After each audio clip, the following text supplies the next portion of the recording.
হাবিল এবং কাবিল তাদেরকে আদম আলাইহিস সালাম কুরবানি করতে বললেন। কেন? আদম আলাইহিস সালামের জোড়ায় জোড়ায় সন্তান হতো, আগের জোড়াকে পরে আগের যে জোড়াটা হয়েছে এটার সঙ্গে আগেরটার সঙ্গে পরেরটা, এভাবে করে আদম আলাইহিস সালামের সময় বিবাহ দিতেন। তো হাবিলের বেলায় সুন্দরী মেয়ে পড়েছে, কাবিলের বেলায় সুন্দরী মেয়ে পড়ে নাই। তো সুন্দরী মেয়েকে বিয়ে করবে কাবিল বিয়ে করবে। তো কাবিলকে ঝগড়া লেগে গেল যে না, হাবিলের পক্ষে ভালো মেয়ে পড়েছে, সুন্দরী পেয়েছে, ওকে আমি বিয়ে করব।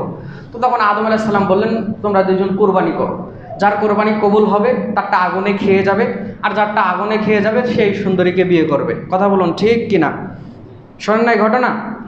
এই জন্যই তো কোরবানি করেছিল হাবিল কাবিল, নাকি বলেন কিছু? এটাই তো জানা আমাদের। কিন্তু এর কোনো হাদিসে অথবা কোরআনের আয়াতে এর কোনো ভিত্তি বা ইঙ্গিত আল্লাহ দেয় নাই। হাবিল এবং কাবিল কুরবানি করেছিল কথা ঠিক, তবে সুন্দরী মেয়েকে বিয়ে করার জন্য কুরবানি করে নাই। এটা একটা ঐতিহাসিক মিথ্যা কথা।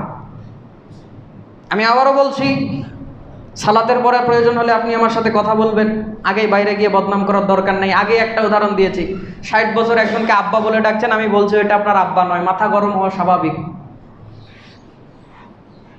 এই কথাটা ঐতিহাসিক মিথ্যাচার। সুন্দরী মেয়েকে বিয়ে করার জন্য হাবিল কাবিল কুরবানি দেয় নাই বা আদম আলাইহিস সালাম কুরবানি করতে বলে নাই। তাহলে এই কথা আসলো কোত্থেকে?